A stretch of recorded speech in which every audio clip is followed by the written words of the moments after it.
Okay, ladies and gentlemen, welcome back to the show, and that's the Timbosugar Show. It is a phenomenal Monday here, and I hope you all have a great week. Let's get started. We got lots to talk about here. I just got done getting out of my 210-degree sauna, and I did a 15-minute session. Sean's told me for years and years, buy a sauna, dude, buy a sauna, dude. Finally started doing a little research. He had me over. We did a sauna sesh. I was like, holy Lord, Lordy Lord, I need one. And I just been doing 195 degrees, 2 20-minute sessions.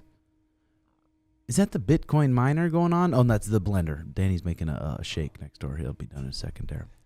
But 195 degrees, 2 sessions, about 20 minutes apiece, 30 minutes in between, not doing a cold plunge or anything, and that is next level. The 210, I had to put a sauna hat on and really battle some mental demons. How about you? What's the sauna hat? It's a sauna hat so your hair doesn't just crisp away. Well, actually, I don't know.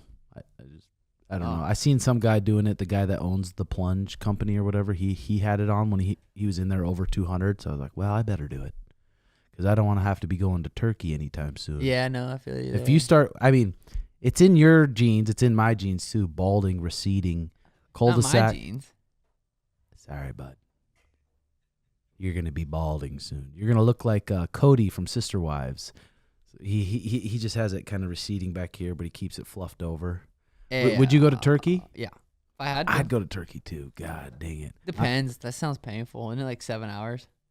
Needles in the head. Yep. You been saunaing? I sauna every day, buddy. Pretty much 5-6 times a week I sauna. What's your sessions like? I've just been doing 20-minute sessions. I let it heat up for about 30 to 45 minutes. Gets up to like 150. I pour that water on the rocks, the steam. 20 minutes. That's that. And it's hard. I mean, even that 20 minutes is hard. The hardest thing for me, I think, too, is like it's hard, but it's like almost the boredom figuring out. You're like, God, I'm not used to just not sitting here with nothing for this long. Yeah. I've been listening to a pod and stuff, and do you have your phone on the AirPods, or what do you? No, there's a phone holder on the door, so you can just kind of set it in there, and then you can hear it.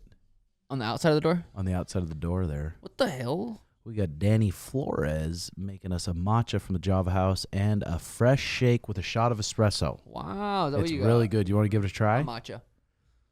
That's fine. I got regular milk too. Did you really? Good.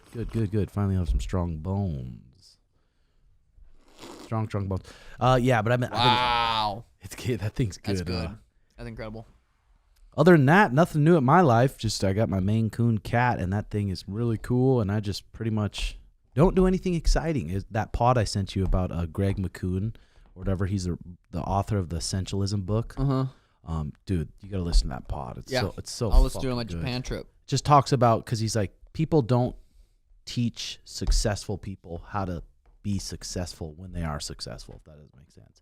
Like how to look at your life from the outside and really see what's important. Because when you're successful, obviously you get all these opportunities. Everyone wants you to party. There's all this stuff that other people don't get. But being able to look at it from the outside and still seeing what's important, like that's how successful people are successful. I'm like, well, that's pretty good. But he talks about it way smarter than that. How successful people stay happy or become happy? I mean, pretty much. Instead of being successful, having the money, and then just slowly having all the opportunities and all this stuff, and it's just slowly declining with that. I ordered his book, though. I'll give it to you when it comes in. Other than that, we went to that Montana trip, and the Montana trip was smooth. We didn't get to really talk about that. It's good to go back to the old stomping grounds, especially with the amateurs. We stayed in this the haunted mansion again. Yep. All the boys got W's. It's just fun, especially with Tommy Gunn, Ezra, our boy JJ. We've known him since he was a damn near toddler. Looked like one. 14, teenager. So that was a good, successful trip, and nothing like going to Allegiant, especially the back of the plane. When the promotions book your flights, you go to the back of the plane. Hey, Allegiant. but that was nice. I'd rather been in the way back than in the middle. That was literally the last seat. That's damn near the front seat. You know what I'm saying? If you turn that shit around, that's first class. You know what I mean? So you recently put on your Instagram, put on your Snapchat, no more socials. I mean, putting it on there, that's really holding yourself accountable. So I was pumped to see that. I was like, damn. Yeah. I mean, I said I was going to start in 2025, but I just kind of. It's been like 12 hours just back on it. You're like, I tried it. Yeah, no, it's been probably only like 2-3 days, but I already feel just less more disconnected from the internet universe, the universe internet. Just like, because I'd be working out, I'll check my Snapchat, post up a Snapchat, like, dude, it's just like, even just 3 days or whatever it's been, I already feel like the original reason I feel, and I don't know how to articulate this yet, but I feel like my higher self is trying to tell me something. I'm trying to learn something, but I'm too distracted with and out of touch with reality to grasp what's trying to be taught from my higher self.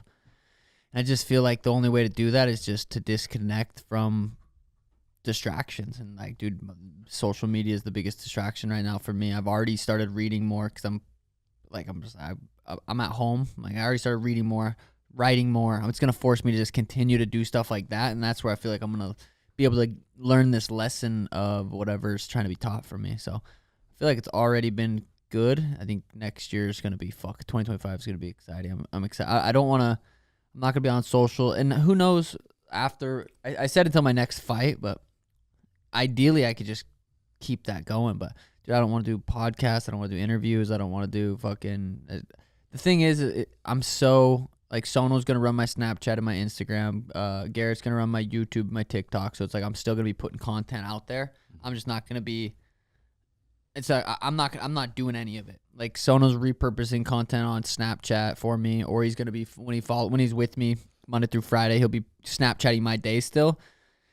But I'm not going to have my phone on me. I delete it because I have two phones. One phone has all that shit on it. I leave it at home. I'm not bringing it. My other phone is an iPhone, we talk on Facebook Messenger, has that. That's it. And it's going to feel good. I'm excited. It's going to be good. It's going to be good. Dude, please listen to that pod that I sent you. It's like the perfect thing, exactly what you're doing.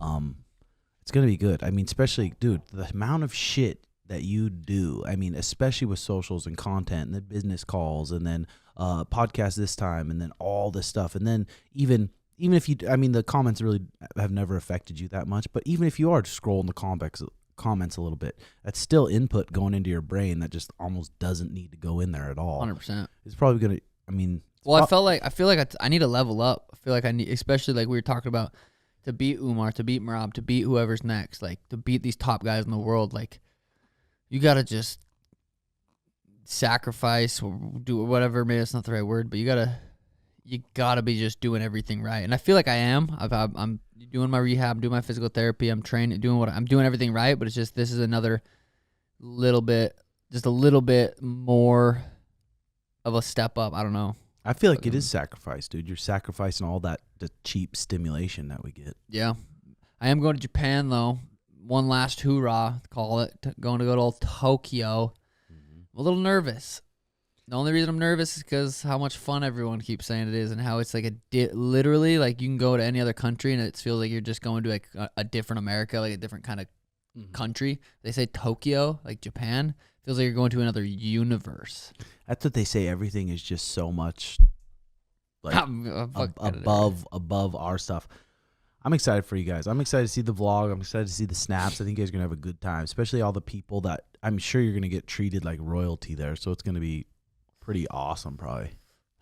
Yeah, I'm a little nervous because, well, when you have like those kind of thrills, like in that awareness book, when you have those thrills, get ready for the depression.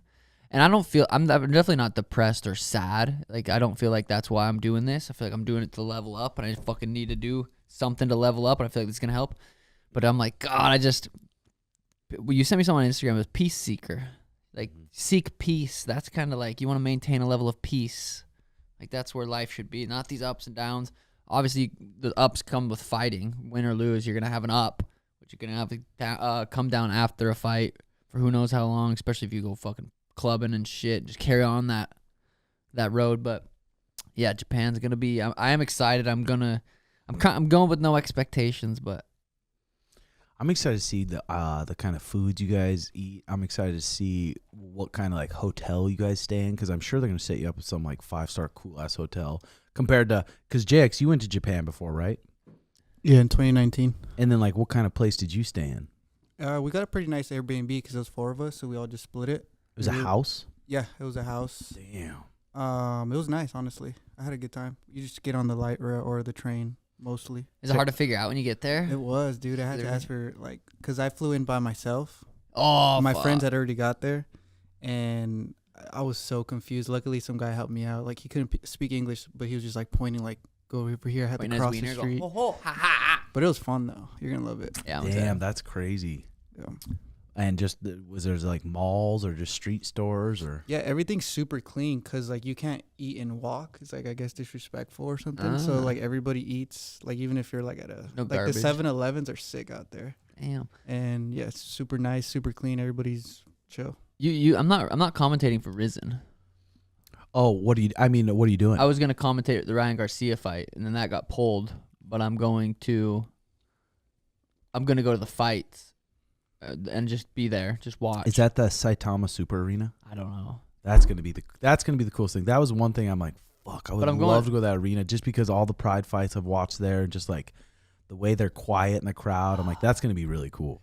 I'm going. I think I have 2 dinners, an appearance, and I go on like some Tokyo talk shows.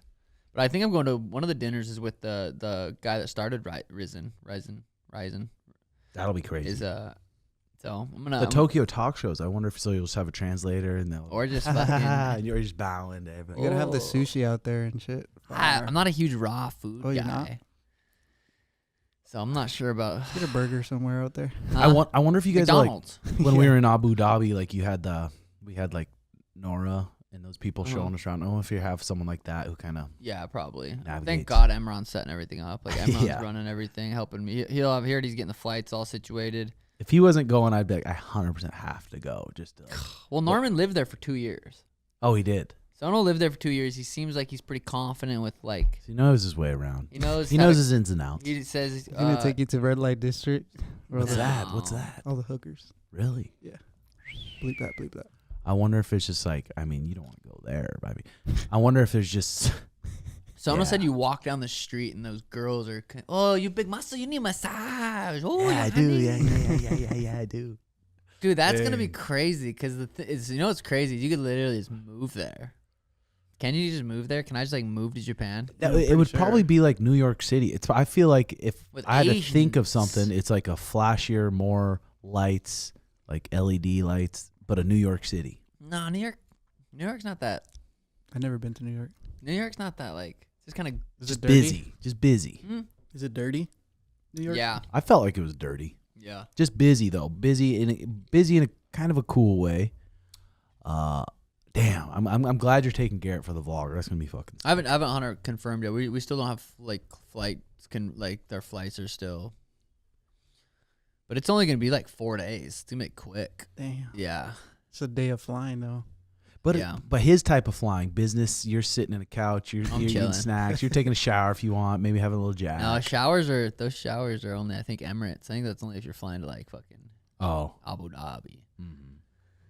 Well, rumor has it Logan Paul and Conor McGregor are talking about fighting, and it seems real because the WWE Does is it? owned by TKO, and remember the UFC and TKO group they kind of teamed up, and Dana White's always had a good relationship with Logan Paul. You know, it sounded like, and the way Ariel talks about it, it sounds like it's serious. Mm. You think there's no way? I don't want to say no way because all the crazy fights we've already seen, but I just can't imagine that happens. I don't know why Conor would. Dude, wasn't Logan and Floyd pretty close?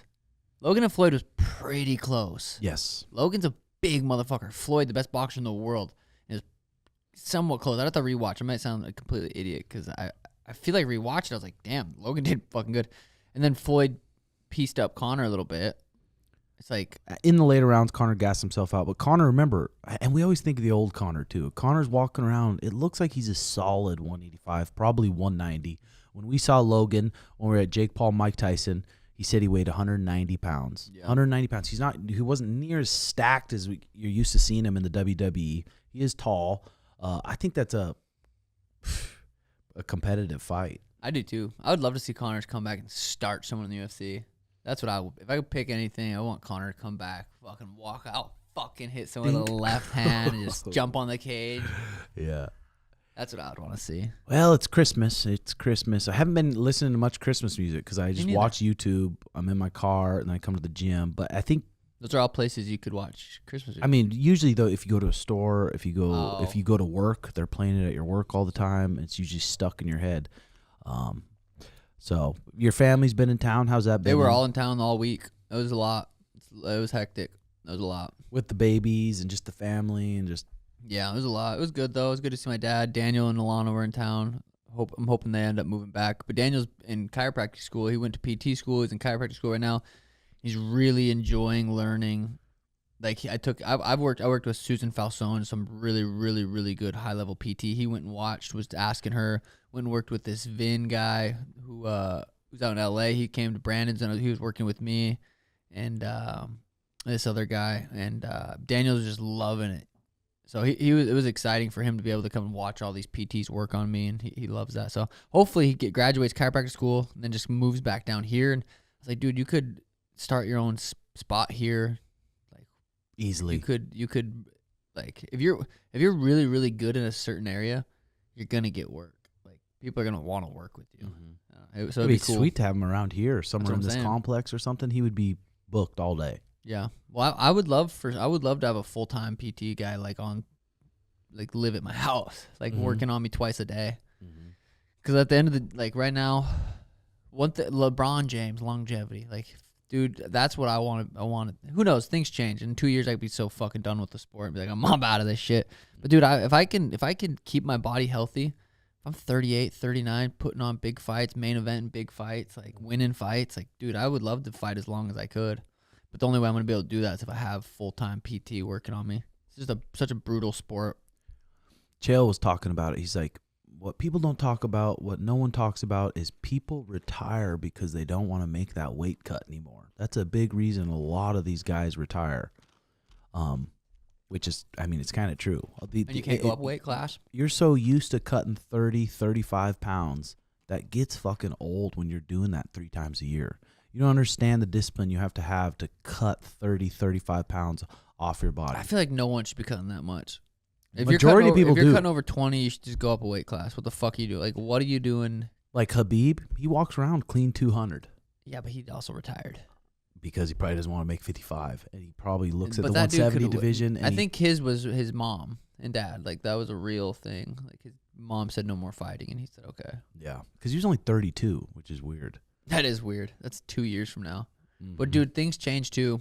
I could be completely done with this shit. Yeah. Like I said, I mean, as long as your body's healthy, and it's nice, we're doing everything we need to do to keep that fucking shit healthy. So we got a special guest coming on today, and his name is Paul Saladino. He should be here in about 5 minutes, and I'm excited to talk to him. He's big on the carnivore diet. Did anyone ever call him Paul Sardines? Paul Sardinos. When's the last time you had sardines? I haven't had sardines in a minute. I read something about you don't want to eat those. Yeah, there's some omegas in there, but they've been sitting in this fucking can just stewing for you don't know how long. Dude, I had fucking steak and eggs for brunch today. Yeah, those Tammy steaks. We cooked one of those Tammy steaks that you got the other day, and it is really good. Dude, I had In-N-Out and Froyo last night. I hadn't had an In-N-Out since before my last fight, and I've just been craving it, but I haven't ate it just because I feel guilty. I'm like, just keep eating clean, just keep eating clean. And then I got done taking Alana to her light show, and I was like, fuck it, I'm gonna get In-N-Out. So we went to In-N-Out, and it was incredible. Would you get double? I just got one double, and then shared a cheese fry. Double, no onions with the cheese fry. Yep. Oh, But I bet did you wish you actually- had one. I bet you wish you had one I more. did wish I had one more, but I was like, that was probably the first time I ever got one Mhm. double. I always get two. I'm just gonna get one. Then I accidentally went to Froyo. How'd that one turn out? Did you do? I mean, there's. I did a small. I had portion. I feel like wisdom, baby. I'm getting a little bit older. 23-year-old me, 24. Even last year, I would have just fucking got 2 double doubles and a fat Froyo. Yep. But I kept it good, and my sleep was still good. Usually when I eat stuff like that, I can really tell my sleep was still good. I was able to keep it dialed. You loaded up with Swedish Fish and Mike and Ike's. Never. I don't eat that shit. No, I know. If you go to those Froyo places and you can find just the plain yogurt, and then you put a little just the blueberries, a little bit of honey on it. Can't be that bad for you. Yeah, well, I didn't do that. But but JJ was telling me about In-N-Out the other day. You can have the triple stacker. See, I wish I would have did that. I was literally thinking about that because I didn't want another bun, 2 buns. I also didn't want animal style or protein style. That's gay. But I was like, fuck, another patty, some cheese. I could have got a triple stacker. Triple stacker. That's what I'm gonna do. God. That's what I'm gonna do next time I go there. So they're gonna call your tits here soon. I mean, gosh dang it, dude. How's your rib? It's pretty good. I mean, that's what I get though. That's what I get going 0 to 100. You know how David Clay is too. Bro, I was just like, what the fuck are you guys doing? I was warmed up too. I'm like, okay, I'm warmed up. But Enough. I was warming up in my house too, and I'm like, I'm good to go. And I know he goes 0 to 100, and I kind of like it like that. But I should have just done 1 5-minute flow round. The thing I'm learning too is like, when I was in camp, I was good about warming up before, but it's like I need to warm up before my warm up I need to be in here 45 minutes to an hour before warming. Like, it's just what it is. Getting a little bit older. It's weird though. You know, I've been complaining about that knot in my back, and then that knot from the back led to the rib fucking tweaking out, but not too bad. I've been red lighting and PMF religiously, and that takes her out pretty quick. Yeah, that is indeed. Are you gonna be done with COD too? Or you can play a little here and there. No, I'm done. I'm gonna go put taking my setup to. I'm gonna let Garrett use it to edit. Sick. Taking it there. Done. I'm rearranging the house. I'm gonna sage it. Fucking cleanse. Hey Jay, would you do me a New favor? me. That Paul said he's here in 3 minutes. Would you go grab him for me? Thank you, bro. You been hitting ons here and there? Little 2 milligram. I have been doing a little bit of nicotine. I do them for my lifts in the afternoon with Brandon. Still been sticking away from coffee a bit. Yeah.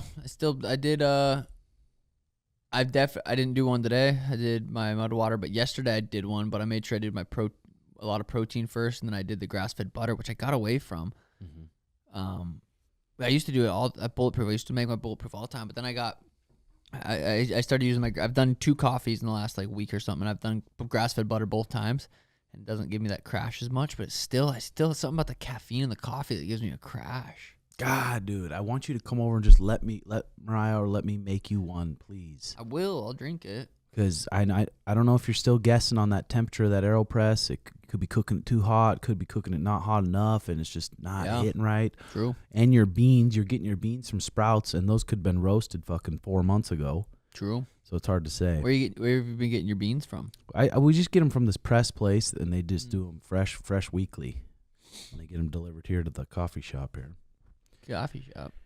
Yeah, other than that, I haven't been doing much. I still... Oh, Tyson Fury and Usyk fought last night. Yep. I didn't get to watch it. I just watched the decision. And Daniel was watching it. I went into a cleaning mode for like 2 hours, sweeping, rearranged my room, fucking mopping, like just 2 hours straight cleaning while Daniel was watching the fight. So I'd peek over every once in a while. Tyson Fury was 280. Last time he was 260 or 250 or something. He put on a lot of weight. He looked so fat. And just skinny fat? Just fat. Well, skinny fat. He's got those. Just fat, dude. But he still had that like pop. It was just slower, but it still like had that movement of us like he does. But he didn't look great. But I didn't watch the whole fight. I just watched a little bit of thing, and I'd see Usyk land a nice 2-3, 3-2. He has a beautiful left hand, so I didn't watch it enough. But when I did look over, I'm like, God, he looked big. I think that Usyk guy only weighs around 230 too. It's fun watching that guy. That dude is a fucking character. Usyk? When he starts dancing, shadow boxing type thing. That was cool. But that's probably good. That's probably good. I don't know if that was a warm up or cool down, but that was like a good. He did it for like 15 minutes or something. I don't know how long he sent me the clip was. I had Daniel take a couple ons though when we were lifting because he was in town for a week and he hadn't been doing nicotine. And I said, just take one when we lift. And he was liking it. We're getting fired up. He had to take it out every once in a while, but I was like, I remember those days. I know. Well, I've been doing a good job. I haven't been fucking Warlike swears. Oh, you're gonna be addicted. You're gonna be fucking addicted doing 12. I mean, you're gonna be doing so many a day. I'm like, I do one. Dude, they're for a podcast or when you need to talk and speak and you just want to be alert, boom. I definitely think they're a little bit of a hack for that kind of shit. Wasn't it just a mind stimulant? Just stimulates the mind. Yeah. You've been Did all the family stay at your house for the holidays or? No, my dad stayed with me. Daniel and Alana and Aria stayed at my mom's. So dude, I'm pumped up for this year. 2025. I'm so excited. I'm so excited. It's gonna be so good. it's crazy with these like the losses that happen and stuff. It just forces you to another fucking level, dude. It was talking about, I was reading this like leadership book, and it was just talking about like all, especially usually like good leaders, all the failures they've went through. They've went through so many fucking failures, especially someone like you on this fucking rocket ship, and then this fucking loss happens, but then it's almost forcing this kind of stuff out of us, which is going to take you to a whole new level. I'm fired up for it. It's when you can trust that everything happens. I still don't understand it. When everything happens for a reason, you could like, trust that. Makes life not easier, but it makes life like just letting go of that. It's like, okay, everything happened. Like I was supposed to lose that fight. Being able to believe that, I guess, call it faith. There's a religious aspect to that. Like, all right, that's just what's supposed to happen. It's like it's I don't know, comforting. Just I don't know. I mean, it's so hard. No one can understand it. I mean, some people, athletes, could understand it, but like how much effort and how much focus you put into this stuff, and then you technically fail. Yeah, it's like dealing with that. Like, ugh. Yeah. Fucking brutal, dude. But it's been nice. Been reading my books again, like the awareness book that I've recommended that book probably to so many people, and I think it's like my third or fourth time reading it within the last however long we've started reading that book. It's such a good fucking book to be reading right now for me. Good reminder. What kind of people like if you're going through anything tough when it comes to anything, you think that's a good book for people? I think it's a book that it's hard. Depends, dude. It just depends where you're at in life. It really does. You could read that book, get nothing out of it, or you could read it, get a little bit out of it. Next time, read it. It's a tricky book, but I feel like because I've read books where I'm like, what the fuck? I don't really understand what's going on, but it's subconsciously, I feel like it's stored somewhere, and like it does what it needs to do. But right now, it's been a good book to reread. I'm rereading The Mastery of Love too. At the same time, I'm kind of switching between those two. That's a good little combo right there. It's about conditioning too, like how we were raised. It's such a good reminder, like all those. It makes you. Paul, how's it going, brother? What's up, fellas? Go ahead, sit on down. All right, boys. This episode is sponsored by Aries Tech. It's no longer a secret. Pro athletes are actively working to reduce the negative effects of EMF exposure, and Aries Tech has become the go-to solution for those seeking a competitive edge in protecting their health. For men, one of the biggest concerns is how EMF impacts testosterone. Leading neuroscientist Dr. Andrew Huberman warns keeping the cell phone in one's pocket, regardless of Wi-Fi or cellular use, decreases sperm quality. And Timbo, you don't want that, buddy, because if you're gonna have a baby, you don't want that, buddy. I'm gonna tell you right now. And it lowers your testosterone. Always, you don't want that one either, Timbo. I'm telling you, buddy. I don't. Aries Tech offers a solution to this invisible threat by using advanced EMF modular technology. Now further validated by the UFC Performance Institute. Timbo, how you been using your EMF? I have one by my sauna. I have one in my car because the Teslas, they have that internet. There's a lot of EMF going on. I have one right by my router at home. I have the big one by my router at home. I have one in the coffee shop, and I also have one in the dojo. 5G, it's getting intense, and I like to protect it a little bit. So I know I have one laying around all throughout my house too. I have one laying right by my my bed. On your phone? Got one on my phone. Right here, cover your fingers covering it. Oh, sorry. yeah. What's the code to give our people some discounts? Well, the discount code is TSSBF. Head over to ariestech.com and use code TSSBF to save on all LifeTune EMF protection products now through December 5th. It is December 20-something, so I don't think that was the right one. But that one should work, Still no problem. Work, so man. check that out. January. Check that in the description and protect your brain and protect your health from EMF. Unlock your full potential, boost your performance, and increase your testosterone. Give it a look. Bye-bye. Sweet. Yeah, we were pumped to talk to you. We've been fans of you for a long time, Paul. On that thing, there's a little blue light on it, and you can move it as much as you need to wherever you think. And it's usually just the front of the mic. You'll be able to hear yourself, too. Check. Yeah, all good. So you come to AZ quite a bit? No, I don't come to Arizona that much. I come sometimes. I mean, there's some interesting stuff here. I was here a couple weeks ago for a wave pool. There's a wave pool down in Mesa. Do you Oh, guys, it's new. You guys surf? No, I heard about that though. It like Is makes that better? All right. it makes legit waves, right? Makes legit waves, dude. It's crazy technology. They have a huge wall, a series of panels, and a big pool. It's an ozone pool, and they move the panels, and this pretty big wave comes out. Damn. Yeah, it's rad. So You were just there? I was just there a few weeks ago. Yeah, did you hit a surf? I absolutely surfed like 2 days. Yeah, Was it tiring? it's super tiring. It was really cold right now because it's Arizona. Yeah. Damn, that's badass. Yeah. So, one of my students here, he works at Underbelly Meat Company. I was just there, like nice literally, place, huh? literally 25 minutes ago. We drove here from there. Really? What'd you get? We got a bavette steak, which is the sirloin flap. I got some heart, so I got some raw heart in the car. Ooh. I got some raw milk. I was gonna bring it in for you, but I was like, no, I got raw milk. If you guys want to drink some raw milk. Well, Yeah. because your flight leaves today, right? Oh no, I'm flying out probably tomorrow. Oh, sweet. Yeah. What are you gonna do with that heart? I think I'm gonna make it into like heart carpaccio, like slice it up real thin. Because I butchered my cow Tammy a couple this year. It was hard, but I got her heart sitting in my freezer, and I don't know what the fuck to do with it. Dude, heart is really good for humans. So, have you ever heard of coenzyme Q10? CoQ10 is a supplement. You can find 50 supplements of CoQ10 on Amazon, and it's valuable for the heart. Coenzyme Q10 is a part of the electron transport chain. So in your mitochondria, so these little organelles in your cells, this is where your energy is made in your body. One of the things that like ferries electrons along this electron transport chain is coenzyme Q10. Your body can make it. It's also known as ubiquinone.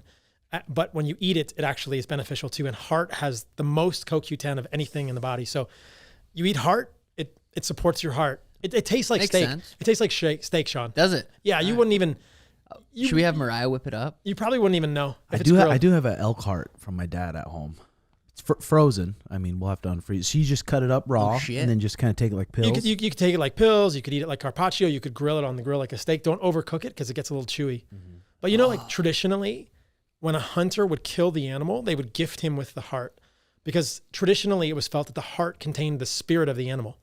So it's just kind of like traditional or this kind of interesting story within indigenous tribes that the heart is like the strength of the animal. So you gotta eat it. You It's gotta eat it. disrespectful You not to. gotta eat it, bro. Don't waste you have the Tammy's animal. heart I there. have Tammy's heart. I have her liver. I haven't done anything with. I have her tongue. What the fuck's am I gonna do with her tongue? Eat that? Tongue. People eat tongue. Cook it in the crock pot. Lengua, bro.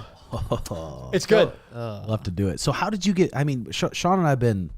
I'm trying to think when we started getting into just really organic food and really caring about what we put in our I bodies. feel like it was a slow progress. Probably about 6-7 years now. We've been really trying to eat organic as much as we can. Yeah. Then we found Paul Check, and he's a really holistic guy, Yeah. and learned a lot of his stuff. What kind of got you into all of it? I had eczema my whole life. So eczema is like a red bump skin rash. I had allergies my whole life. I had asthma my whole life. But I grew up with a mom and dad who were both in medicine. My dad's a doctor. And I always asked my dad when I was growing up, what causes illness? Why do people get sick? And it was frustrating for me that he didn't know. I was thinking, you're a doctor and you don't know what causes people to get sick? What's up with that? So I've always been interested and curious about how to be healthy myself and then how to scale that to other people around me. And I just have had that curiosity my whole life. I've done a lot of things wrong. I was a raw vegan for 6 or 7 months, 14 years ago, and that resulted in lots of lean muscle mass loss. I got super skinny, super skinny. You were a vegan. I did 6 months. Yeah. How was that? It was actually my UFC debut, which it was just didn't feel strong. And I feel like Danny, she was making pretty good food at the time, like, but yeah, for me it didn't. I did not. I needed meat. I needed to fucking put on some muscle. Do you think different people from different climates, say if I was born and raised in Montana or Canada where it's cold, or if you're born and raised in Mexico or something, do you think it can be different based on those genes? What's needed for them? Not that much. Like protein, amino acids, the nutrients in meat are uniquely beneficial, I think, to everyone who is a human. Homo sapiens sapiens, right? Like this goes across the species. Our species has been eating meat our entire existence. There are really interesting stories of people who have done anthropology and ethnography and gone to see tribes of people in the last 100 years. So there was a guy about 100 years ago named Weston Price, 1930s, 1940s, so maybe 90 years ago. Dentist, right? He was a dentist. Yeah, you know about him. And he went to these tribes and he did not find a single tribe that was vegetarian and definitely no tribe that was vegan. And there were some tribes that were fairly close to each other geographically in Africa. And some tribes ate less meat and more beans and grains, and other tribes ate more meat. And the tribes that ate more meat were just kicking the shit out of the other, just like stronger, more aggressive in the good way, or like, just more dominant. And you look at indigenous people, there's an interesting story there that basically the amount of meat they eat is proportional only to the amount of meat that's available. So the hunt is central to their lives. I went to Africa a few years ago to spend time with the Hadza, this hunter-gatherer tribe in Tanzania. Damn. And basically they said, we dream about meat. What's the best day of your life? We would ask them. They said, the day that I hunt and kill the biggest animal and bring it back to share with my tribe. They don't say like the day that I find the best broccoli plant, right? Or whatever. They don't say that the day that I have the biggest salad from the bush. No. The day that I hunt and kill the biggest animal. So like it's central for humans. And I think that there's variability in humans. There's bio-individuality in terms of what we can digest and how we feel with certain foods. But I think every member, and I'll say this with conviction, I think every member of our species, every Homo sapiens animal will be better on meat. That the nutrients in there are unique and essential for humans. We don't have to be just meat, but if you don't eat meat, you're leaving like money on the table. Yeah, you got these tribes that are just fucking horned up alphas compared to these beta little vegan tribes.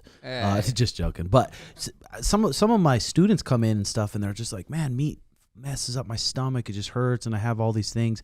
And I always try to just advise them, maybe try like a local organic meat. Is that what you advise them to? Yeah, I mean, if meat bothers your stomach, a lot of things could be going on, right? Do you have a gut infection? Do you have a parasite? Have you not eaten meat before in the past? Do you not have enough zinc in your diet, which is pretty much found in as bioavailable as possible in meat? Zinc is necessary to make the acid in your stomach that digests meat, right? So this is such a hard piece for people. But I think, think about what is the quality of the meat you're eating? What is the sauce you're eating with the meat? Are you eating the meat as a hamburger with fake American cheese and bread? That's what I was going to say. And bread like, with bread. What are you eating the meat with? Yeah. You could be eating it with cheese and shitty cheese. That was what fucked me up the most.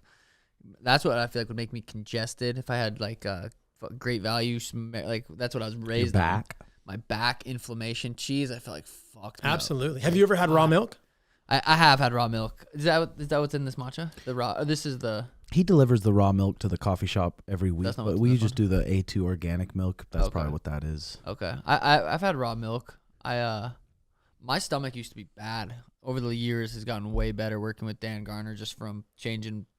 I've gotten like my blood work done 3 times a year, something like that. So I'm constantly changing what I eat and my supplements. But my stomach used to be bad. Remember that? I used to be so. How much could it affect a baby if like could it affect the baby's genes and the kid's genes for the rest of his life?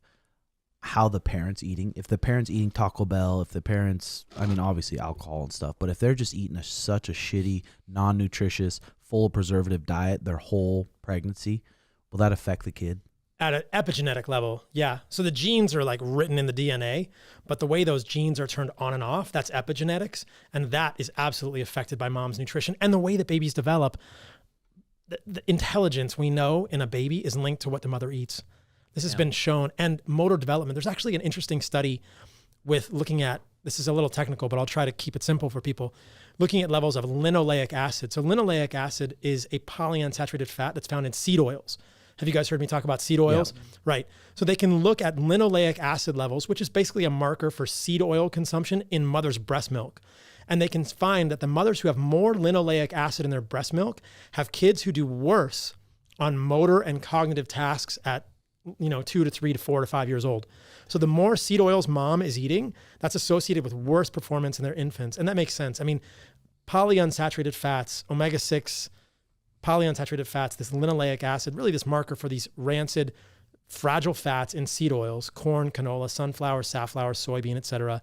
It's very hard for our bodies to process that. It's very hard. And it creates problems in kids. Dude, I bet my mom's diet when she was pregnant with me, bet it wasn't. Explains. I would eat Hot Pockets growing up, cereal, waffles. I ate that stuff too. Just like shit. I ate that stuff too. I didn't have a perfect diet as a kid. My parents did, what they thought was okay. But my dad's a doctor, and my parents didn't think about that. Always trips me my out nutrition. too. And doctors, people, I'm like, that doesn't mean they're probably very, very, very smart, but it doesn't mean they're Smart with medicine, maybe? that or, nutrition or athletics or yeah.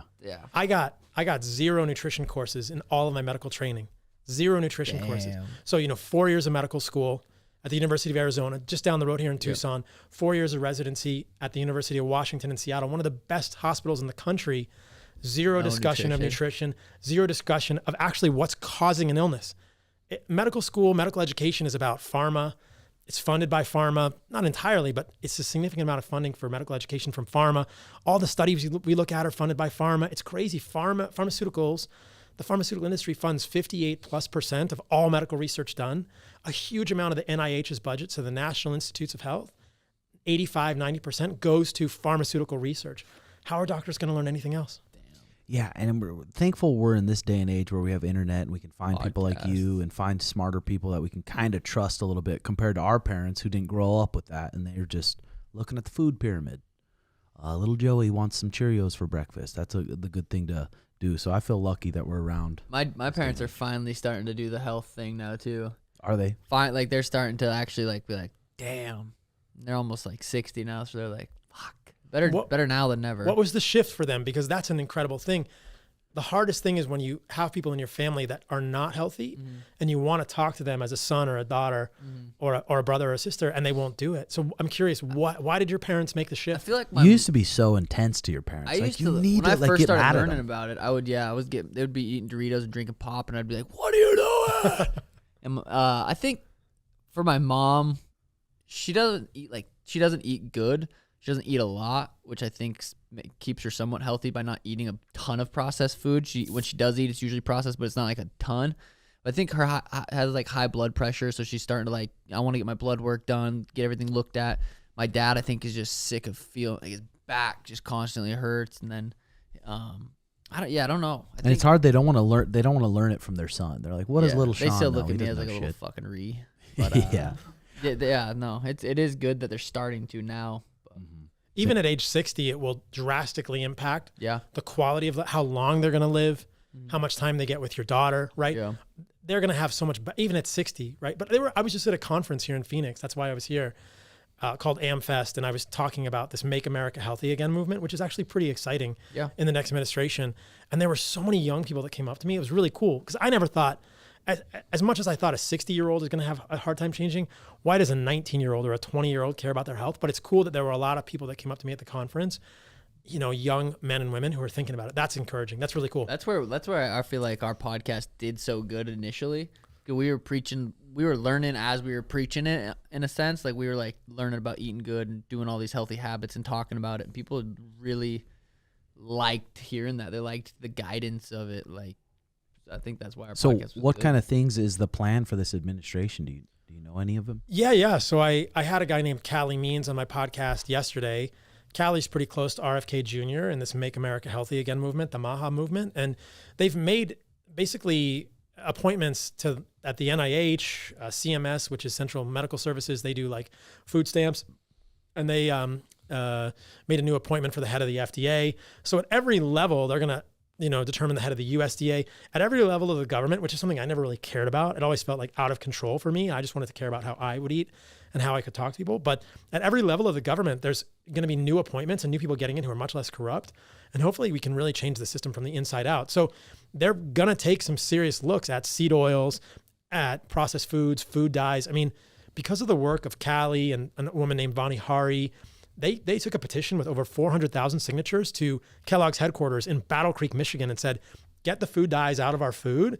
And Kellogg's said, get off our lawn. And now Kellogg's is feeling so much pressure that they're actually having to do it, and or the Biden administration, before Trump gets in, is going to try and scoop Trump and take the credit and get the food dyes out of the food. Because you guys know things like Red 40, Yellow 5. Have you seen this with Fruit Loops? This is crazy. United States Fruit Loops it looks completely different than Canadian Fruit Loops. In Canada, Fruit Loops, which is not necessarily a healthy cereal, in Canada, Fruit Loops is colored with turmeric, paprika, or some of these natural, quote, coloring agents. And in the United States, it's Red 40, Yellow 5, Blue 1, like these artificial petroleum, so synthetic oil-derived food dyes, which are consistently associated with hyperactivity or other problems in kids' behaviors. But the FDA in our country is so corrupt that they allow this in. So there is a healthier, quote, option. Fruit Loops are obviously not the best thing to feed your kids, but there is a healthier, better option that Kellogg's already makes, but doesn't sell in this country. That's corruption. Is the red dye and stuff just cheaper than the turmeric and other stuff? Is that It's basically cheaper what it is? and it lasts longer on the shelf because it's petroleum based, so it's a preservative also. God, something that freaks me out every time Halloween rolls around. I try not to get too flared up about it, but every time it rolls around, I feel like I get less flared up because I'm like, no one wants to hear from me. But kids going around trick or treating, eating candy, and I just feel. And then I tell Elaine, like my family, I'm like, don't give Elaine a candy. Like, I don't want her eating that. And like I feel, not people are like are judging me for that. I'm like, I hate seeing kids eating Snickers and candy. It really fucking bothers me. Have you seen the statistics on kids? I mean, like the rates of childhood cancer are up. Childhood obesity is going through the roof. ADHD, autism diagnoses. I mean, Trump was talking about this morning because I saw him at this conference, and this is a true statistic. I mean, 30, 40 years ago, autism was 1 in 10,000. Now it's 1 in 36. What's going on? I mean, our kids, the most poignant part of this is that our kids are being poisoned, right? Yeah. Adults, yes, we're all being poisoned too, but Choosing it. a lot of, but like a kid can't choose it, Yeah. right? And so if a parent doesn't know better and they just think, I need to give my child something because they're hungry and this is convenient, this is where it all is at the level of the FDA, right? So there's something called the Generally Recognized as Safe, the GRAS standards, GRAS standards. And in the United States, we have a very different system than other countries. The companies that submit things to the FDA are able to grandfather substances in and just say, oh, it's safe, trust us. Ugh. And the FDA doesn't test it. We have over 10,000 chemicals in our food that are not present in Europe. And that's I think it's really just Crazy. the crazy thing. It's poisoning children. It's poisoning children. Seed oils, food dyes, flavorings, preservatives, things like azodicarbonamide, dough conditioners, all kinds of garbage. I'm going to Tokyo in a couple weeks or a week or whatever. And I was like, someone was telling me about their McDonald's there, like how it's like they don't use processed food and stuff. I'm sure it's still not like fucking good quality, but even going there, eating their McDonald's compared to here is probably way different. It's different. I mean, yeah. I mean, you see these kids too, and parents are like, God, my kid's got ADHD, or he freaks out. They just ate a bunch of Fruit Loops. They haven't had any They haven't had any protein all day, and they just give him some nuggets, give him some mac and cheese, and put him in front of his screen, and then they just freak out and have these outbursts, and they're like, "Wow, he's autistic." Dude, I would eat cereal or Pop-Tarts for breakfast or a bag of Doritos, and I'd go. And I was so bad in school, and then they started giving me Concerta or something. Yeah. Concerta, and Or then I'd fall Vyvanse. asleep in class. And one of the side effects was drowsiness, and so I was eating like shit. They'd give me a pill. I'd go to school, fall asleep, get in trouble for falling asleep, and then it was just like a cycle. It's like I was just this bad kid. But looking back on it, it's like I was just eating so bad, and I was medicated, and it's like I was almost set up to just be a bad student. And what's crazy is that the answer is not complex, Yeah. I mean, I gave a short talk at the conference, and I said this to people, like, if you just eat foods that your great-grandmother would recognize, and hopefully it doesn't sound too trite, but if you eat foods that your great-grandmother would recognize, you're going to be fine. Eat meat, eat plants, don't eat garbage. End of story. The problem in between those two things is convenience. And we've become lazy as humans. And there's a crazy thing about human psychology that once we're given something that's convenient, whether it's a cell phone or whatever, a car, we don't like to go back. It's part of our history as humans. It's how we've evolved. Yeah. So it's really hard to unwind all of the convenience in the food system. And I talk to kids at the conference who are young, and I say, what's the biggest impediment to you making better food choices? And they say, it's just convenience. I just want something that's easy. It's not even that they don't have the time. And health food is not even necessarily more expensive when you think about it. It's just a little bit more work. And it's not even, like, you think about this. I've done some content at Chick-fil-A. In the middle of the day at lunch, the Chick-fil-A drive-thru is 25 cars deep. You're sitting in your car in recirculated air conditioning on your butt for 15 minutes to even get to the drive-thru. In that 15 minutes, you could have just made a hamburger in a pan at your house and put some salsa on it. And those two things have vastly different health outcomes. Yeah, I mean, you understand it with a parent who's working all day. They pick up their kids. They don't want to go create a bunch of dishes. They just want to get some food real quick, drive through, give to the kids, and get on with it. I mean, but that's what a tough place we're in, right? Yeah. Because you're right. I didn't even, that's the other piece, I guess, is the dishes. And it's just like, you have to be a really intentional, amazing parent to make that leap and to really push hard for your kids. But I think if we as humans understood how damaging these foods are for your children, that they're quite literally poisonous, that's not hyperbolic, then I hope more parents would be willing to do that. Comes down to discipline as a Yeah, parent. it's like, discipline. That's literally what it is. I got motivated from, I think it was from your page like a long time ago, to start doing the big boards, the big wood boards, cook a bunch of meat, have some fruit, have some cheese on there, sit it down. All the family can kind of pick from it. That makes it pretty convenient. You don't need a bunch of dishes. Yeah, I love that, right? I don't Yeah. even use plates in my house. Uh-huh. I don't even eat off plates. I just have a cutting board. I'll grill some meat, put it on a cutting board, and then I'll put it between me and my friends, or, if I'm hanging out with a lady or whatever, it's just right there. Yeah, it's awesome. Yeah. So how about, most of the people were around during the day and stuff. We were full-time athletes, so most people train really hard their first session. They go home and they rest, and they're going to train decently hard their second session of the day. That's just their lives. Train, rest, train. So do you think you need to add some sort of carbohydrate like that to fuel those muscles in between sessions? Absolutely. And I think you can make better or worse choices for the source of that carbohydrate, right? Mm-hmm. So I kind of had a little bit of discussion with Faraz Sahabi from TriStar about this. I think there's very good sources of carbohydrate, and I have carbohydrates now because I was strict carnivore for a year and a half. Didn't work for me. All I ate for a year and a half was meat, and I ended up with all kinds of long-term keto side effects. Athletes absolutely need carbohydrates, but it doesn't have to be pasta. It doesn't have to be cereal, right? It doesn't have to be a Snickers bar. It could be fruit juice, honey, raw milk, squash, sweet potato. Those are so much better choices than oatmeal, pasta, cereal with garbage milk and sugar. And I think those are going to be fine. And the slight discussion I had with Faraz Sahabi was, he said, does fructose replenish glycogen? And it absolutely does. So you don't just need, and there's glucose in those foods too. There's just more fructose in fruit and honey than there is in like pasta or oatmeal, which are mostly a glucose-based carbohydrate. The others, fruit is kind of like 50-50 glucose and fructose, but unless you are like depleting your glycogen completely and then performing again in 20 minutes, like you're fine. Fruit, sweet potato, squash, honey, raw milk, you can absolutely replenish your glycogen completely in 45 minutes, an hour, no problem. A second session of the day, no problem. Do you have like a on your website or anything, like a list of that kind of stuff that what people like could stick to? Absolutely. So my website is Paul Saladino, MD, I'm a medical doctor, .co. And there's an animal-based guide on there people can download with foods that I would recommend. It's super simple stuff. It's meat and fruit, basically. And then there's a calculator for macros, which I think is also important for people to understand how much protein to eat, how many carbs, how much fat, as ranges. I think a lot of people don't get the protein right, and everything's built on that.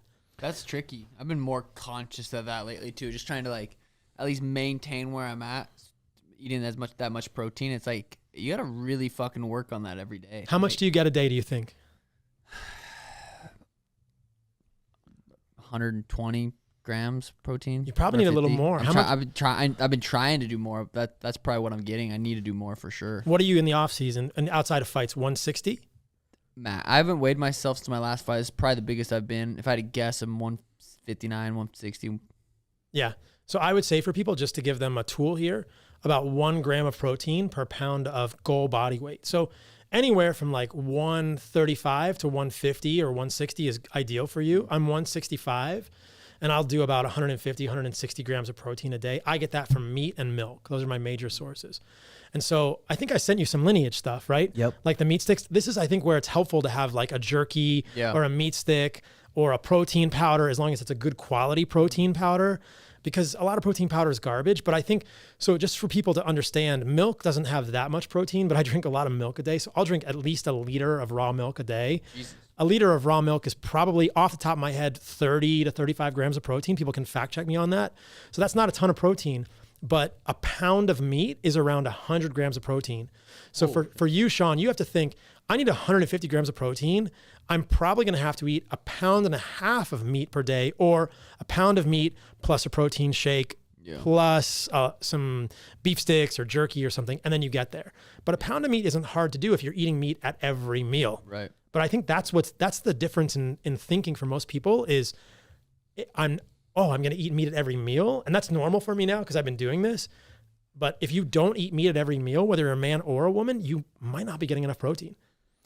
Yeah, and it seems like too, like when you do eat some crap, I mean, your blood sugar spikes and you're starving again, then you're all moody and stuff. When you stick to those clean diets just for a few days, it seems like those cravings leave a little bit. So would you encourage, obviously, a parent to every meal for their kid to have protein in it. Absolutely. Mainly. Absolutely. And kids don't need a lot, right? I mean, how much does a kid weigh? 40, 50, 60 pounds? You know, the child needs, 40, 50, 60 grams of protein a day. It's funny. I have a 5-year-old nephew, and man, those kids will eat a lot of meat. They probably eat extra meat because they're growing so much. They probably eat more than a gram of protein per pound of body weight. But if you're giving your kid a little protein at every meal, think about how much more stable their energy level is going to be. And they love it. I mean, I don't know. I've been around a lot of kids because I have nieces and nephews and I have friends' kids and things like that. But it's not hard to convince a child to eat steak, or sometimes they don't like the texture of hamburger, but you give them a jerky or like a meat stick, a good quality grass-fed beef meat stick. They love it, man. And it eats those up. And right. And with fruit, you give them some strawberries and a meat stick, they're stoked, man. Yeah. They don't necessarily even need or want a Snickers or a Pop-Tart if you give them good meat and fruit. I think some parents, I don't know why this is the problem. And this happened to me when I was growing up. They think like, I need to feed my kid spinach at every meal or broccoli at every meal. Well, your kid doesn't want that. It's bitter. I don't think those foods are really that great for humans in the first place. If you want to eat them, fine. But why are you forcing your kid to eat salad? Just give your kid fruit and meat. They'll be great. And they won't protest. They won't fight you back. Yeah. So how about some of your we got a lot of stoners who listen to our show. How about some go-to snacks? What are some of your go-to snacks when you're in Puerto Rico chilling? I'm in Costa Rica, so it's similar. Rica. Yeah, the other rich coast. So basically, I'm traveling around Phoenix right now, and in my car, I've got a glass container full of burgers, right? And I have a liter and a half stainless steel bottle full of raw milk and honey. The burgers are already cooked? The burgers are already cooked. I just cook them at the beginning of the day because I knew I was going to go to the conference to see Trump speak and meet some friends and network, because I really want to be a part of the administration and I want to help Trump get healthier. Whether or not you agree or disagree with his policies, man, I want the guy that's in charge of our country to set an example for everyone else in the country and as part of this MAHA movement. So I went to the conference, then I went to this Underbelly Butcher, and I did some content there, and I haven't been back at the house in a few hours. So I've got grass-fed beef burgers in glass. I've got persimmons. You know what a persimmon is? It looks like an orange tomato. They're actually an amazing fruit. And I've got some raw milk, and that's what I'm traveling around with. And I don't think many people bring that in like a bag to the jiu-jitsu gym, but I think that's what I'm cruising around in the car. If I were like just cruising around, I wanted something easier or more packaged, I would do like meat sticks or jerky like we do at Lineage, which is amazing. That's the reason I built that company, to make those healthy, like easy, high quality grass-fed meats for people in a package. I think if you can drink raw milk, if you have access, that's a great thing. I'm always eating fruit as a snack. Yogurt bowls? Yogurt bowl? Yeah, that's great. Depending what's in it. I'm not a huge fan of the granola that might go in it, but maybe some honey and fruit. Amazing. Yeah. Peanut butter? No, I'm not a fan of peanut butter. No. Ah. So peanuts are a bean, we think of them as a nut, but they're really a bean. And the problem with peanut butter, a lot of peanuts are very moldy. And actually they tend to take the moldiest peanuts and grind them into peanut butter because you can't see it. And there's a mold that grows on peanuts which contains a toxin called aflatoxin. And aflatoxin is pretty strongly associated with cancers, especially liver cancer. And when you grind the nuts, all that oil in the nut becomes rancid. It becomes oxidized. So it's just sitting on the shelf. And you can see it separate. Like if you get a natural peanut butter that's healthier, you'll see the oil on the top. Yeah. Usually it's in a plastic container, so all the garbage from the plastic is going into the oil. No. And it's just sitting on there getting rancid. And I think most people feel better without peanut butter. I used to love peanut butter, and then I realized like it's just not a health food for humans. Most people do better without it. Yeah. So where you live, Costa Rica, does it make it pretty easy to just get whole foods and pretty easy for your diet there? Yeah, I mean, I've got there's a couple of farmers markets where I live. So it's interesting. There's a butcher in my town, thankfully, who does grass-fed beef. There's a goat farm like 45 minutes from my house, and I've been there and milked the goats. They'll bring goat milk to the farmers market, and there's all sorts of vendors that bring local farming produce. But people don't need a farmers market or a goat farm. A butcher is helpful, but you don't even need it. I mean, Costa Rica is good food, but you can get good food anywhere now. I mean, so on the way to Phoenix, my flight got canceled out of Houston. So I flew San Jose in Costa Rica to Houston to Phoenix. And the flight from San Jose to Houston got delayed and I missed my connection. So I'm stuck in Houston for the night. And I get to Houston at 10 o'clock or 10:30 at night. And there's no grocery stores open. So in the morning before my flight out, I go to Kroger, run of the mill, everywhere in the United States grocery store. You guys probably don't have Kroger's in Arizona, but I've seen them though. Whatever grocery store is like run of the mill grocery store, right? Whether it's Safeway or I don't know, HEB, whatever. We have those in Texas. So run of the mill grocery store in Houston in the morning, I found grass-fed beef, ground grass-fed beef that was organic. I got organic apples, and there was one other thing I got, I forget, maybe an organic orange or something. So I found organic fruit and organic beef at the grocery store, even like anywhere, right? You can go into Costco. I've done content at Costco. They have grass-fed beef at Costco. They have organic fruit at Costco. They have raw honey at Costco. You can get it anywhere now. Yeah, it's tough. I mean, at Sprouts or Trader Joe's, you think those are all healthy stores, but I always love going to Sprouts and seeing all the orange labels, because the orange labels means it's a new product.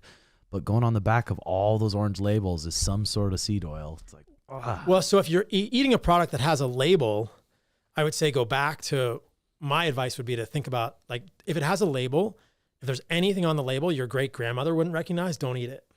Like, just don't eat it. Mm-hmm. But if it doesn't have a label, you're pretty good. Because even these organic certifications, like what kind of certifications do these people really have to do to get it to say organic on it? It's a lot of government stuff and weirdness, and sometimes it's good, but you can find organic foods that have seed oils in them too.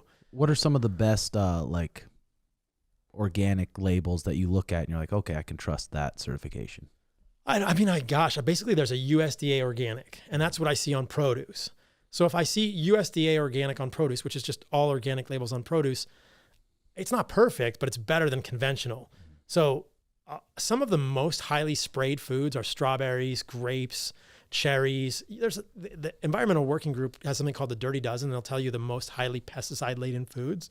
I would avoid those when you go to the grocery store and get organic. But if it's not on that list, you don't have to get organic. Like an avocado, maybe a conventional avocado is okay. I think bananas have less pesticides, but I could be wrong about that if they're not organic. But a lot of these foods are not that much difference in price between organic and conventional. And I think the investment is worth it. So if you're looking at produce, I think organic is worth it. That's an investment in your health long-term.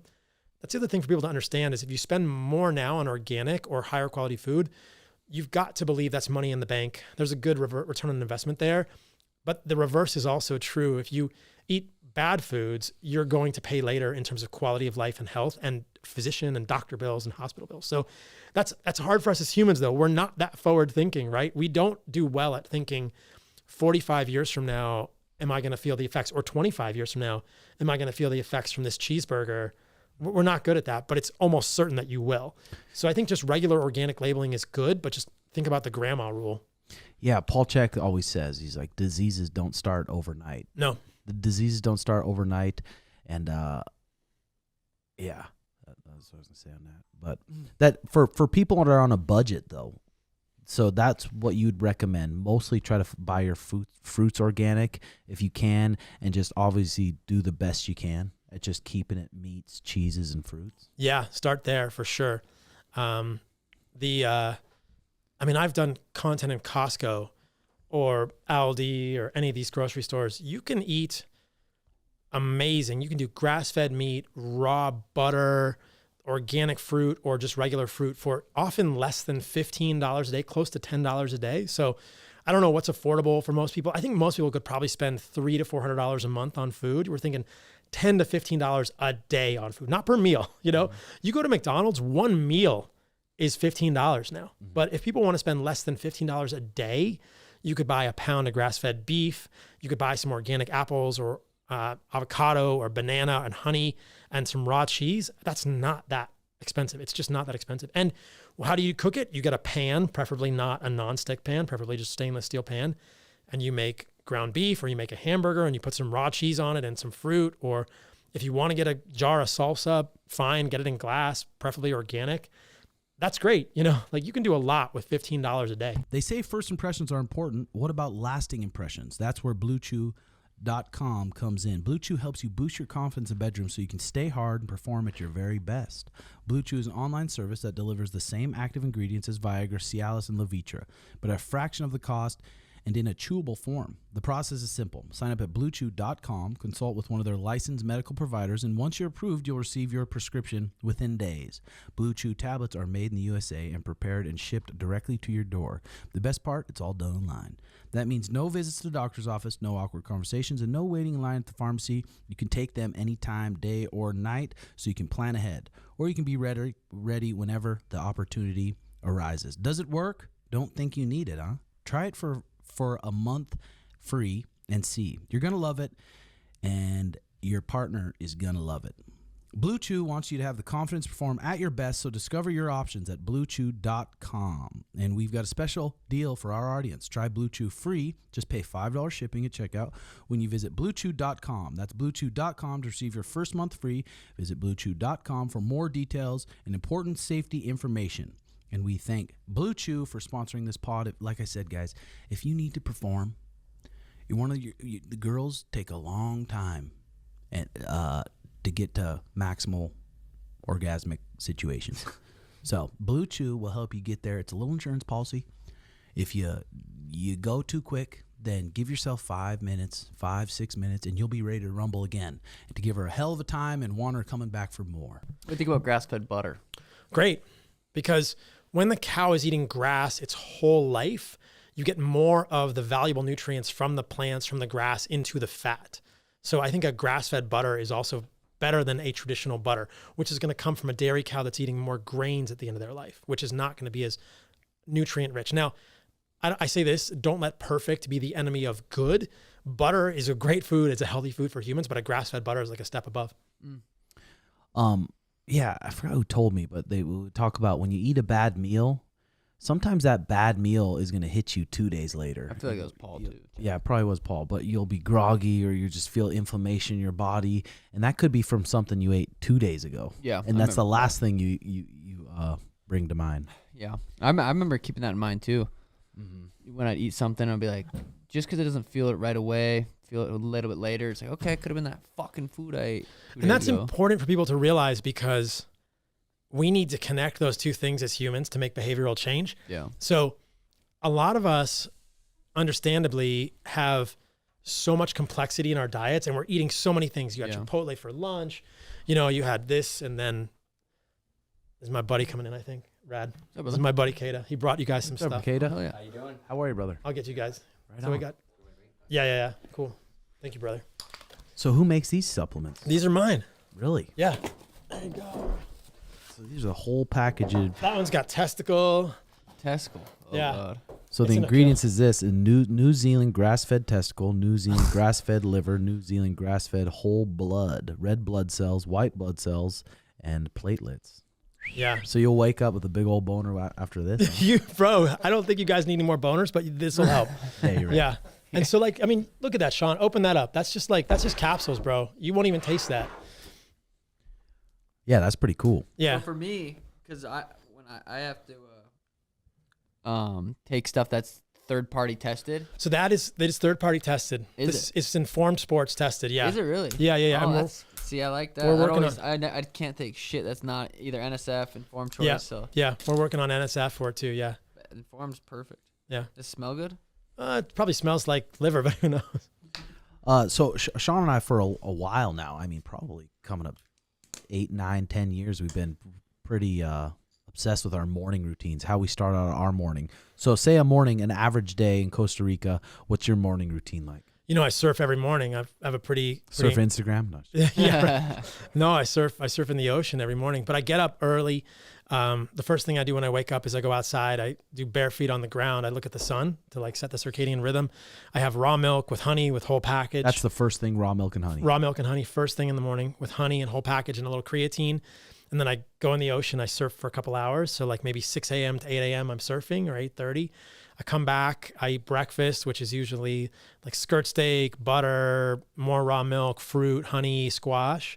And then I'll get into some work for the day or do some workout. So if I'm working, I'm like researching stuff, trying to make content for people, either podcasting or thinking about how to do Instagram videos or shorts for YouTube. And sometimes I take a break in the middle of the day, do a workout. I've got a gym at my house. I mostly do body weight stuff. Yeah, that's pretty much it. And then I've got a skate ramp at my house. So I like practice surfing on the skate ramp. A half pipe? No, it's like a flow track for surfing. Yeah. Oh, cool. And then sometimes I surf in the evening or hang out with friends and stuff. So mostly it's like a combination of surfing, eating, working, hanging out. Yeah. And then, so you don't really hit a big old glass of water first thing in the morning? I do raw milk, but I mean, yeah. Just raw milk. What's your sleep? Are you pretty good with your sleep schedule? I think about it a ton, bro. And it's easier in Costa Rica because my life is pretty chill, but I go to sleep real early, 8:30, and then I get up around 5 a.m. Because it gets dark really early in Costa Rica. And then at night, once it gets dark, I'm only using red lights in my house. So people think it's weird, but it's actually kind of cool. I mean, when a girl comes over, she's like, this is weird. And then she's into it. Oh yeah, we love the red lights. Yeah.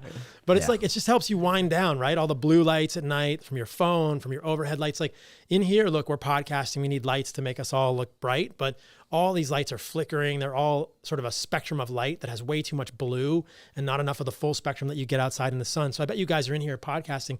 You walk outside, you can almost feel your nervous system go, Yeah. that's nice, you know? And so this is the kind of stuff I want to avoid, especially at night. Yeah. And that helps me go to sleep. And I'll tell you, this is just me personally. I don't know if you guys have this experience. Maybe you do. If I'm on my phone at night, right before I go to sleep, I have a hard time falling asleep. Yeah. And I think it's because of the flicker in the phone. So you can't really see it happening, but like my phone this phone display is flickering, right? So it's blinking on and off, and it's happening so fast that your conscious brain can't see this. Yeah. But your nervous system absolutely responds all the way through your eyes, you know, to your suprachiasmatic nucleus in your brain. And I think that this flickering of the phone is very stimulating and perhaps overstimulating for our nervous system, our sympathetic nervous system. It's like, I don't know if you guys have ever had this experience. You're driving on the highway, especially at night, and something is flickering. You cannot look away. That's just an evolutionary cue. Like if something is flickering, sometimes motorcycles have flickering lights, or like a cop car with flickering, like you just can't look away. And so our bodies are just drawn to flickering light. I think this is an actual intentionally designed mechanism with the LEDs in your phone from the manufacturers to not get you to look away. I mean, you ever think about that? Like how hard it is to stop looking at your phone? Why are all, big butt cheeks on the other end of it? Yeah, well, yeah. I mean, when you're looking at that, it's harder, but it's there are intentionally things done to us to not like make it easy for us to get off platforms, right? They don't want us off the computer, they don't want us off the phone, they want us zipped into the matrix. In so many words, you know, and so that's difficult. So I'm intentionally saying I'm not looking at my phone right before I go to sleep. I'm trying to put the lights down, and then I go to sleep early, and then I get up early to go surf. Yep. Yeah, recently Sean committed to he's getting off all socials for the next little while, committed to it. How do you monitor yourself? I mean, it's hard when you have a good social media following and you're making money off this and you have your businesses. Do you just set out a window to where you're on it, and you do a good job at just shutting it off when it's time? Yeah, I try to do my work on it during the day. I mean, I have a team, you know, my guys are here that help me like with that kind of stuff. So I can say like, hey, can you guys take care of the stuff during the day? And then if I have to go on, I will. But past a certain time, I just say, no, I'm done for the day on there, because I can really now in my brain realize like this is actually hurting me. And I mean, you guys have probably had this experience. Not sleeping well is one of the worst experiences of your life. It's just so unpleasant to not have slept well. Like the difference between the way I feel in the day, if I've slept well versus I haven't, is night and day. Literally, it's like that's such an, you know, that's an interesting, you know, sort of metaphor. But it's like I am twice the person I am when I've slept well versus not sleeping well in every way, intelligence, speech, emotional stability, you know, like the way to, how easy it is for me to deal with shit in the world. It's so much better when I haven't slept. I mean, when I have slept well. I almost feel guilty because I have my coffee shop next door, and like the caffeine, the beans are really fresh, organic beans. So it's like the caffeine hits, and I almost feel guilty having it open past 5. It's open till 8 p.m. and I see some adults and they're just drinking it. Yeah, I can sleep I sleep just fine. This won't affect me. Would you say it's like something's going on with their adrenals that it doesn't affect them? Or because I'm like, how do you just fall asleep after a cup of espresso? It can't be good. So the half-life of caffeine is 5 to 6 hours, 4 to 5 hours. And the half-life of caffeine means after 4 to 5 hours, half of the caffeine you've drunk is now metabolized. So it's gone. So say you drink a coffee with, say, 100 milligrams of caffeine in the morning. Most coffee has more than that. It takes 4 to 5 hours to get half of that caffeine out of your body. Then it takes another 45 hours to get the next half. So now 10 hours later, you have a quarter of that caffeine left. So if you drink coffee at noon and you go to sleep at 10 p.m., you still have a quarter of the caffeine in your body at 10 p.m. And that's going to affect your sleep architecture negatively. So that's the problem with caffeine, is it just creates this vicious cycle. How many people do you know who simply cannot function without coffee in the morning? I mean, majority. I mean, that's a crutch, right? I don't want to be like that. I don't drink coffee at all. I'm not saying like, look at how holy or cool I am. I just don't like that feeling. I have had coffee in the past, and when I stop, I have this horrible headache for days. You can feel your body withdrawing from this very, very powerful, very addictive substance. And look, it helps some of us be productive when we're sleep deprived. And potentially there are some benefits to coffee if you look at the research, and there are some serious downsides. One thing I've liked that you've said in the past, like if whatever you're doing, you feel like you're thriving and your health's thriving and your life is thriving, keep doing it. Keep doing it. I mean, I feel like a lot of things I say are challenging for people because I'll talk about, maybe vegetables aren't good for everybody, but I've started to kind of frame that and say, look, if you're thriving, keep doing what you're doing. And if you're honest with yourself and in all of the areas that matter to you, whether it's mental clarity, strength, performance, recovery, kicking people's asses in the octagon, libido, fertility, whatever you want to do in your life, if you're kicking ass and thriving, don't change anything, man. Just tell me what you're doing because I want to know about it and I want to learn from you. But if you're not thriving, if you have like gut pain or gas or you don't sleep well or you don't have a libido as much as you want, infertility, you have skin rashes, whatever you have, you got to question your nutritional assumptions and maybe what you're doing isn't working and it's time to change something. Yeah, for sure. Well, we got some fan questions here and they're pretty deep fan questions. So let's see if we can hit them. Carnivore diet advocates argue that vitamin C needs decrease when carbohydrates are low. However, vitamin C plays a critical role in collagen synthesis and immune function, especially in athletes. How do you address long-term insufficiencies in the absence of dietary sources? This guy's like super technical question. Yeah, there's just two more after that too. Amazing. So if you're eating animal-based, which is just a term I've used for sort of like a carnivore diet 2.0, which is meat and fruit, there's no problem with vitamin C. You get so much vitamin C when you're eating orange juice or cherries or blueberries. There's so much vitamin C when you're eating fruit. And I feel better with carbohydrates from those fruit sources. I see the role of a carnivore diet for people who can't tolerate fruit, but I really mostly urge people to try to have carbohydrates in their carnivore diet. I mean, I was just talking to a friend the other day who called me and said, I want to do a carnivore diet. And I said, okay, tell me about it. He's like, oh, I'm going to do meat and fruit. And I was like, okay, good. That's what I think you should do. I mean, a couple of years ago, I started working with George St. Pierre. He put something out on his social media and said, should I do a carnivore diet? And I messaged him and we got to be friends.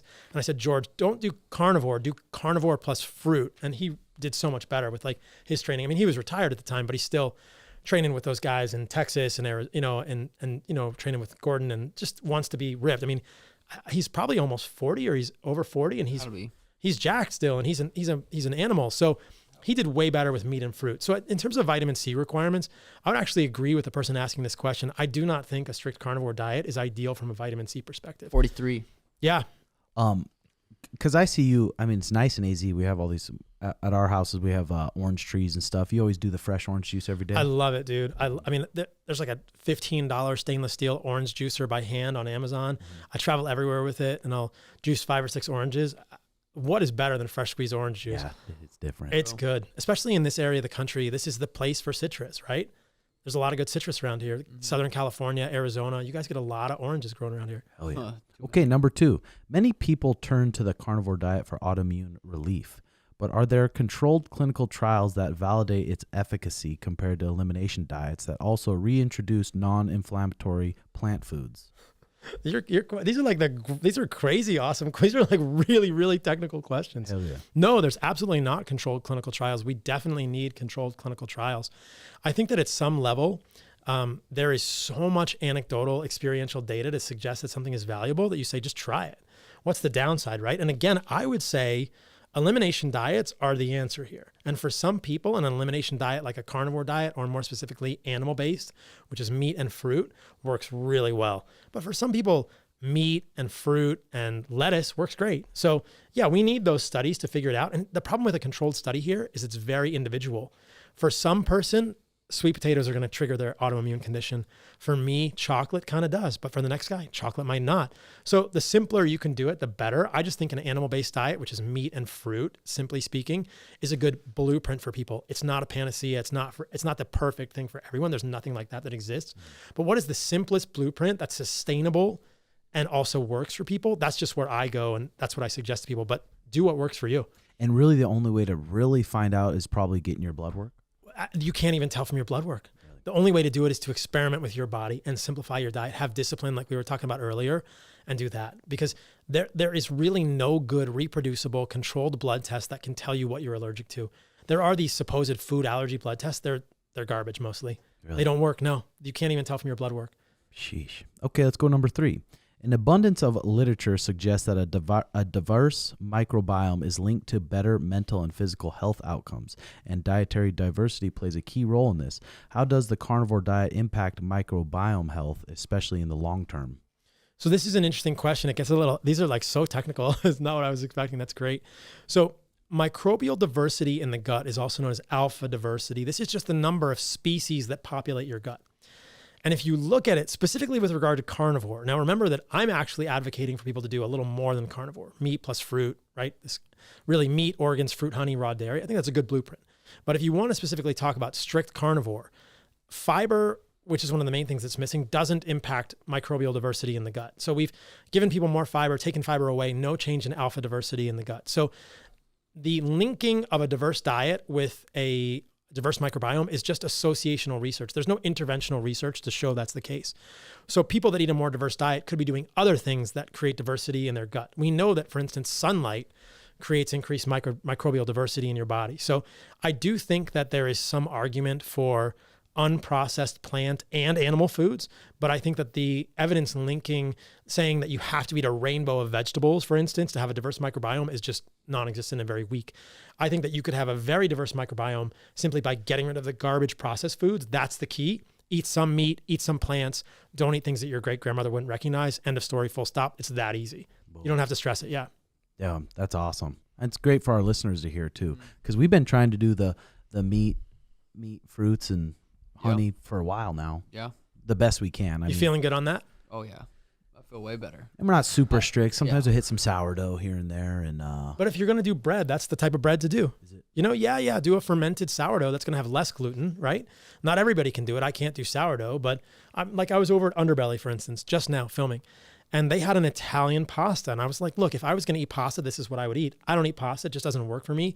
But people always say that when they go to Italy, they feel better eating pasta. There's something about the quality of it matters, right? So if you get an Italian pasta that's actually made in Italy, the wheat is probably better. They don't use glyphosate because it's mostly illegal in most countries in Europe. It's much more controlled.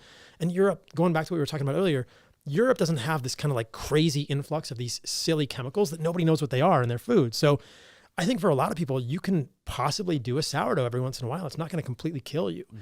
Now, a white bread from the grocery store, probably not a good idea. Look at the ingredients. Your great-grandmother doesn't know what half those are. But a simple sourdough, wheat, water, salt, that's not the worst thing in the world. Now, if you're simplifying your diet and you find that still triggers gut pain or issues or gas or bloating or a rash like an eczema, fine, take it out. But sourdough is not the worst thing. Mm-hmm. I don't do it, but it works for some people.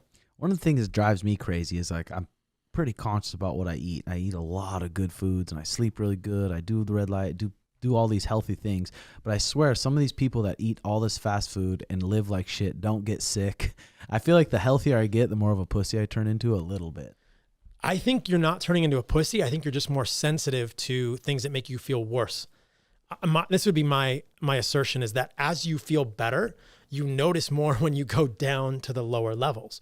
And previously you were down here and you know where to really go, right? You're not going as low, but when you elevate how good you feel, mental clarity, libido, recovery, you're going to notice the drop off much more. I feel the same way. Eating healthy, being intentional makes you more sensitive and you're more aware when you feel worse. But I think your overall level is much higher. Yeah. So that's the argument, right? Look, if you eat garbage all the time, where are you going to go when you eat more garbage? You're not going to feel much worse because you're already eating garbage, but you know that you're not performing well. That makes sense. Yeah. Makes a lot of sense. Hey, Jay, what does it say we're at for time? 1:20. Well, that's beautiful. Thanks so much for thanks for having me, guys. Yeah, making the time to come. We were looking forward to talking to you. Yeah, I got you. What's your Instagram again? Paul Saladino MD. Yeah, give him a follow. He always has good info on there. Always makes the coolest meat boards, and you'll learn a lot from following him. So thanks a ton for coming. Yeah, thanks for having me, guys. Yeah. All right, boys, hit that like and subscribe button. We're almost to 1 million subs on Sugar's page, and hope you guys enjoyed the show. Love you all. See you next week. Bye-bye.